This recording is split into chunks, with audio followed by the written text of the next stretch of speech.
There's only one name for this bug-eye, Lazarus. This bug-eye is about as dead can be, and since Christ don't do cars, that pretty much leaves it up to me, with the support of you folks. Now then, what on earth is he doing with a scroll saw, you might ask? Good question. This sheet of metal, which goes on the driver's side in the firewall, has to have a hole like this cut out in it. My plan is to try cutting it out using a plasma torch, but there's a problem with that because first off I need a pattern to go with, and second off, let me grab a tip. Obviously I'm well prepared for this.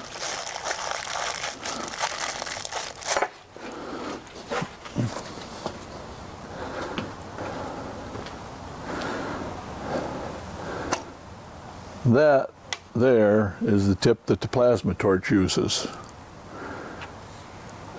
From the center hole to the outside edge, it measures 1/8 of an inch, 3.25 millimeters. So my plan is I'll cut out a pattern out of this masonite board, and this board, turn the camera around this way for a minute, I got in sheets this size, which are close to 2 foot by 2 foot, but are probably actually 18 by 2 foot, I don't know. Cut a chunk out of it like that. This, by the way, came with the heavy duty shelving that I got at Home Depot.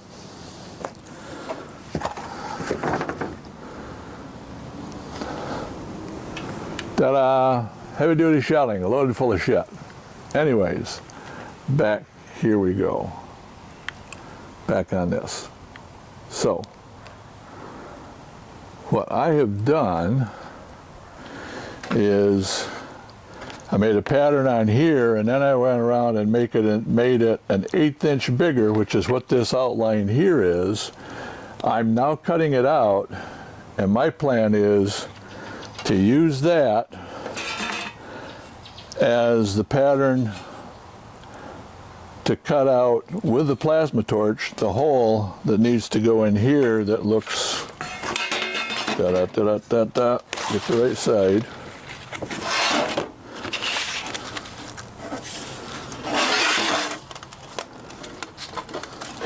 That needs to go in there roughly like that.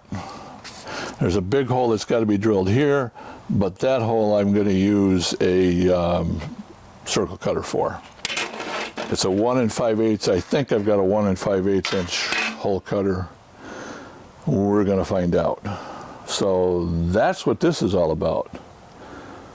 Scroll saw, which I've had for decades, and these masonite pieces I've had for years. Never throw anything away. Never throw anything away. Keep everything, no matter what.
Okay,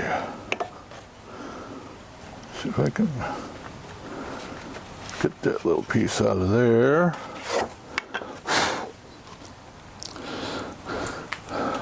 one more thing, don't do like I did. When I first tried cutting with this thing, I had forgotten that I'd loosened the blade tensioning up. You do it to get the blades on and off easier. Yeah, shit. And I could not cut a straight line for anything. The blade kept wandering left, it wandered right, no matter which way I went, it wandered. But that was because I had forgotten to tighten that down.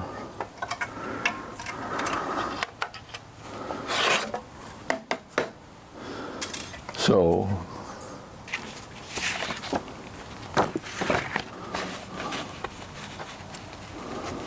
there's my hole. You can see I've got just about 1/8 of an inch extra all the way around, which should be exactly what I need for the head of the, yeah, should be exactly what I need for the head of the plasma torch. Should cut 1/8 of an inch with inside of that. And anything else? Where's my little piece? There's my little piece. As you can see, I drew my initial line inside, then went around and drew outside 1/8 of an inch. I can touch this up with a file if I think it needs it. Yeah, there's probably a couple little spots right here I'll touch up just for the hell of it. But other than that, I think the next thing to do is to grab the plasma torch and try that out. And oh, by the way, let me give you folks a hint. I have a wireless microphone. Pardon me. I have a wireless microphone. Transmits to the receiver that's hooked up to the camera. And I was wearing it when I was using the plasma torch. Now that plasma torch shoots out ionized gas, which is just shitloads of electrons and air flying all over the place at a real high temperature. And that is extremely noisy electronically. So I ended up losing about 20 minutes of audio because the plasma torch, electronic noise, radio interference, whatever you want to call it, affected the receiver for the wireless mic. And first what it got was a whole bunch of and then what it got was nothing, because apparently the camera just said, I ain't putting up with this shit. In fact, I was actually worried that I had ruined the camera audio recording part, or that I'd ruined the wireless microphone setup. I was lucky I didn't. But best advice, maybe even when you're welding, it doesn't seem to affect welding any, but when you run a plasma torch with wireless microphones, you might just want to shut the wireless microphones off.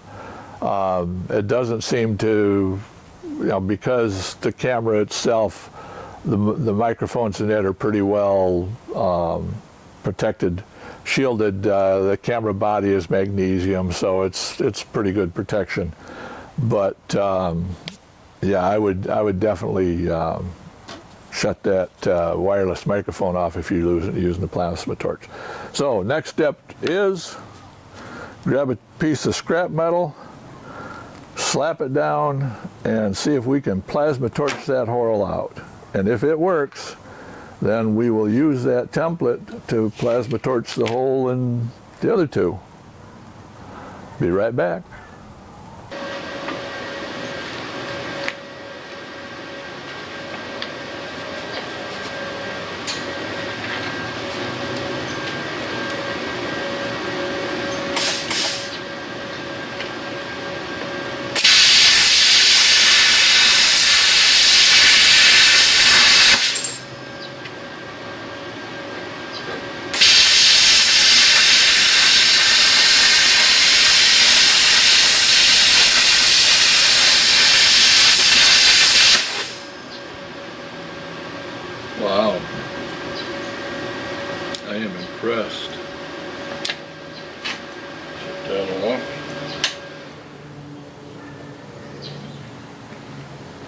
think that hole's big enough.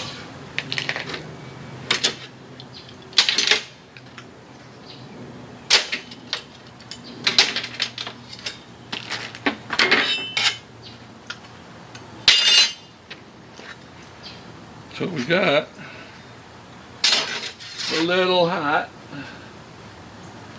to be expected, I suppose.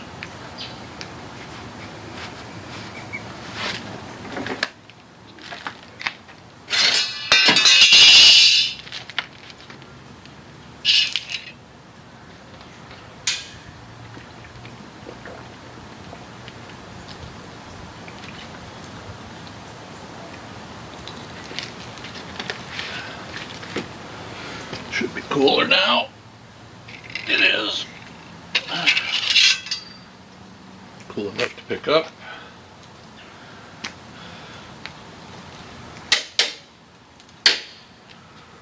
Let's do a little bit of grindy.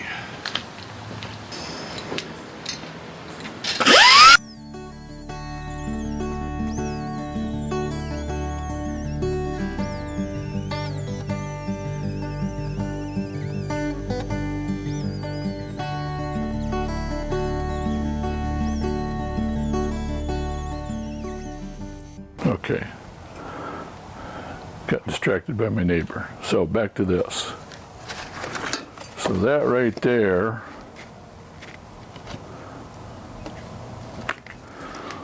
that lines up almost perfectly. Now this hole, it looks a bit small. Let me get a pen. I actually expected that hole to be too big.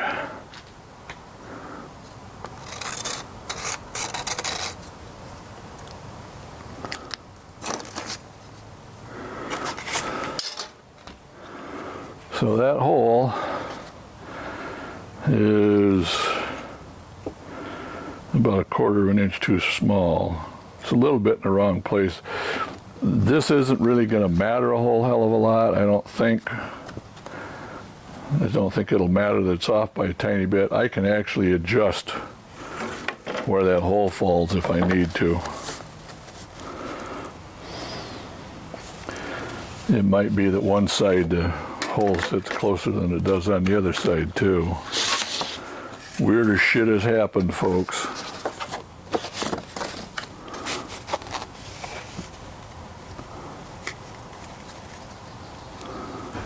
Yeah, it looks like that hole needs to slide a little bit that way, and it looks like that hole needs to be just a tiny bit bigger.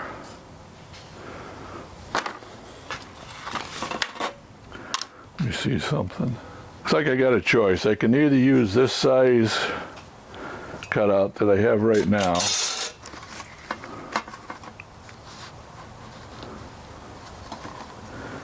and go with it, or I can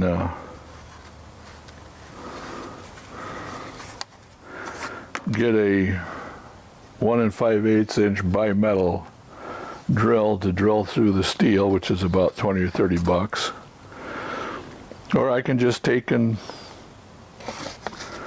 cut the damn hole with this and then turn around and file it out to the right size. I think I'm just going to cut it and file it out. So the next step is, this was the shape that I was really worried about trying to get, and that seems to have come out halfway decent. It's not pretty, but there's a plate that's going to go over this and nobody's ever going to see it, so that'll be fine.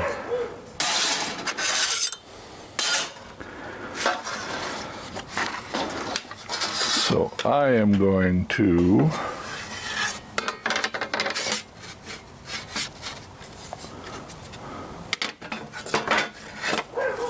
set this up. Gonna set this up and blast me a couple of holes.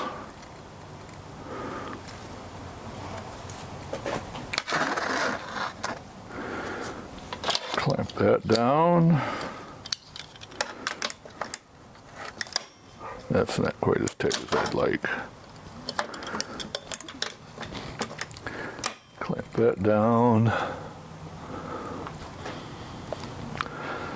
I'm going to shut the microphone off now so I don't ruin things. Fire in the hole.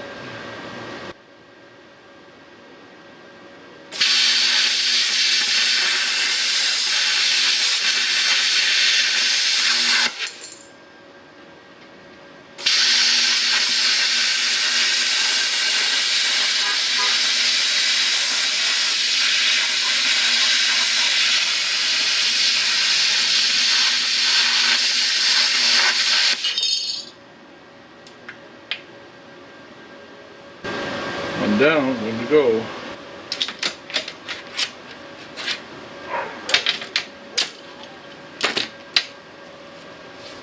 There it is. Beauteous. It'll be fine, just fine.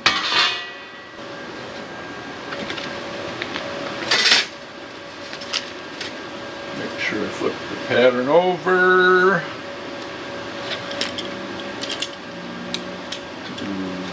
The passenger side.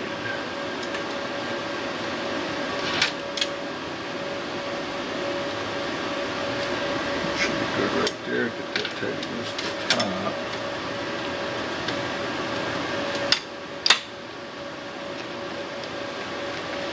Yep, got clearance on the bottom, so I'm not going to be cutting the table, hopefully.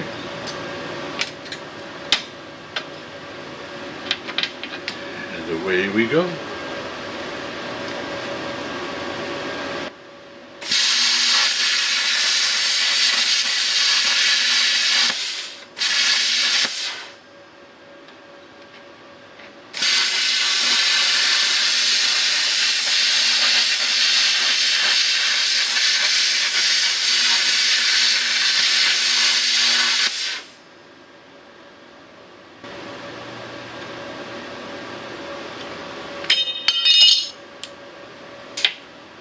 That's it.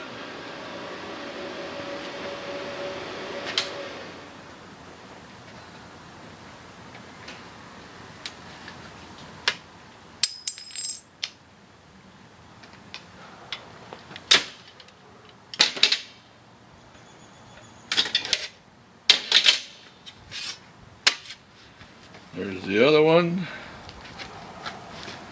Holes cut in it.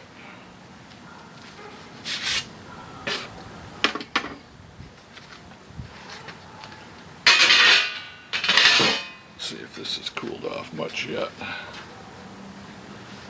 Let's see, driver's side.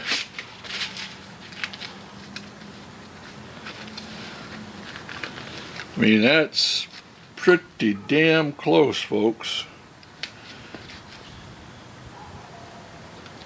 That is pretty damn close right there. I think that's good enough.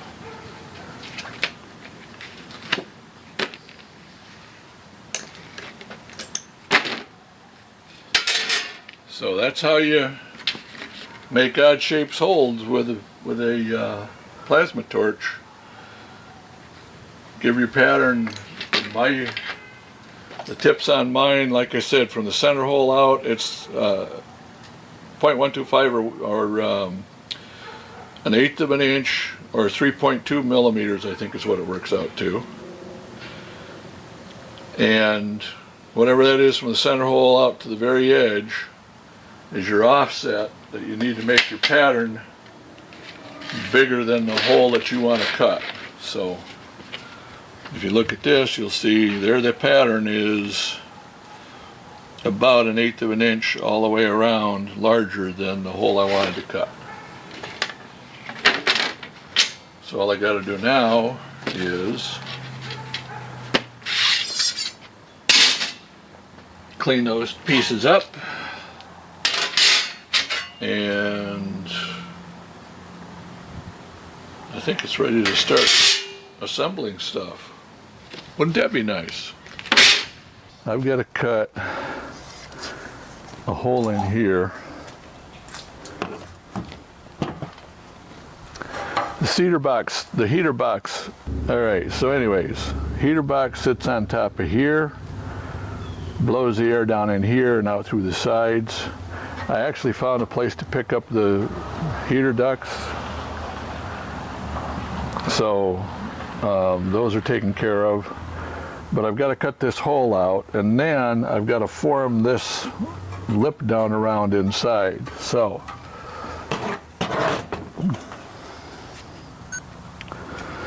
my plan for doing that is my torch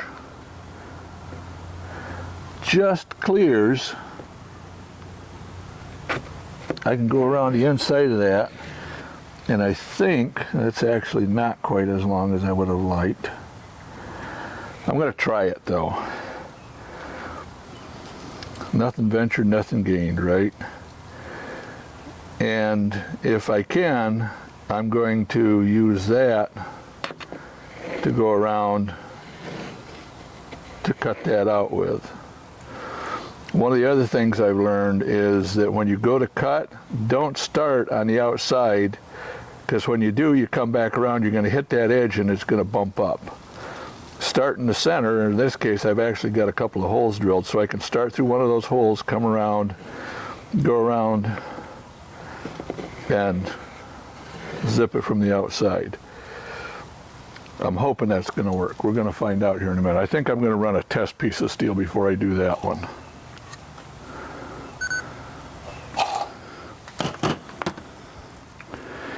And because I don't want to screw up my microphones or camera, I'm going to shut the microphones off.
Well, folks, let's take a look at this little dingus here. I think I'm going to call that a success. Let's look at this other camera for a second. And it's pretty even. I mean, it's not perfect,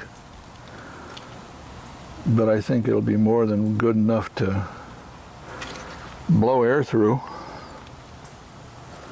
Come on, shut off. Now then, let's pop this off. Pop this off.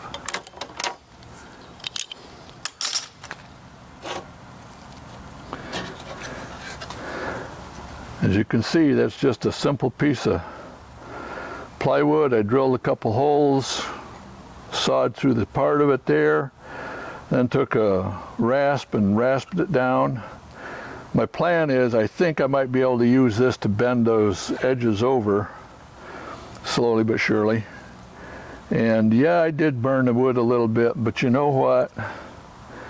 That was a hell of a lot quicker than trying to find somebody with a plasma table and laser jet or laser cutter or what the hell ever else, or cut it out any other way.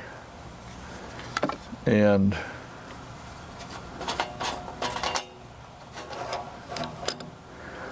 to make a hole to blow air through, I think that'll do.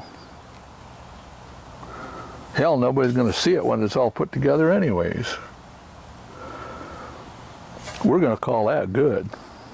I think that's, I mean, there's little tiny nips here and there where it's not real terribly smooth. The grinder will grind that out and smooth that out some, but honestly, knock the flashing off and